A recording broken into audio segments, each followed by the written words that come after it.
few weeks ago, I did a video on the importance of cleaning the drains on a W221 S550.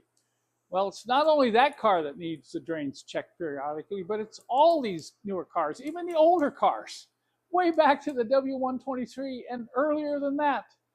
Keep an eye on the water drains right along the top of the firewall. When they get plugged, they can cause all kinds of problems. And this is a W203 2004 C240. And I got it in the shop here for some maintenance. So I thought, oh, let's check these drains. Sure enough, we saw leaves in here. But this one, I said, hey, look, it looks plugged up. Poured a little water in there, not running straight through. And I brought out my tool. Now, I did not show this in the last video, but this is a special tool I've made to clean water drains. It's a good old air gun with a plastic hose attached to it. And I can shove this down in the hole to really blow that drain out. This hole here on the right side is typical of a lot of drains. In the corners, they go into a tube and the tube exits out the bottom of the car.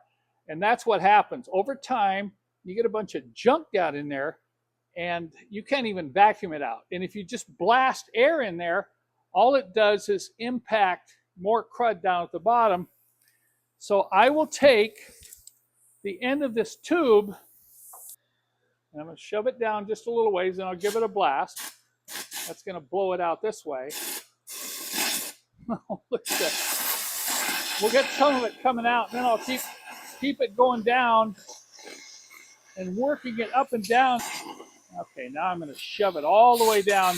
Sometimes you can get it to come out the bottom, but a lot of times it's going to bottom out down there. There are also drains on this car right underneath the wiper arm at that low spot. Now, I'm not going to be able to push this down very far because it makes a sharp bend, but at least I can blow it out.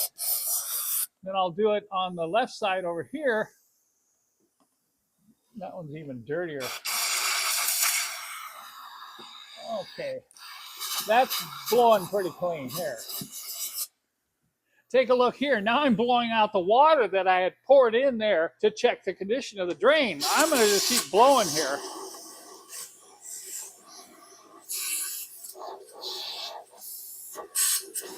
Okay, I think I've got it now.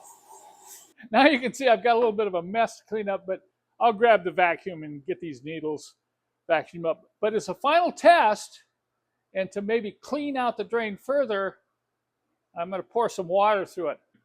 Okay, now we get to see how it runs out now. It should just pour right out onto the ground. Okay, now I have to clean up the floor in the shop. I hope you found that video helpful. It's pretty easy to make one of those units yourself.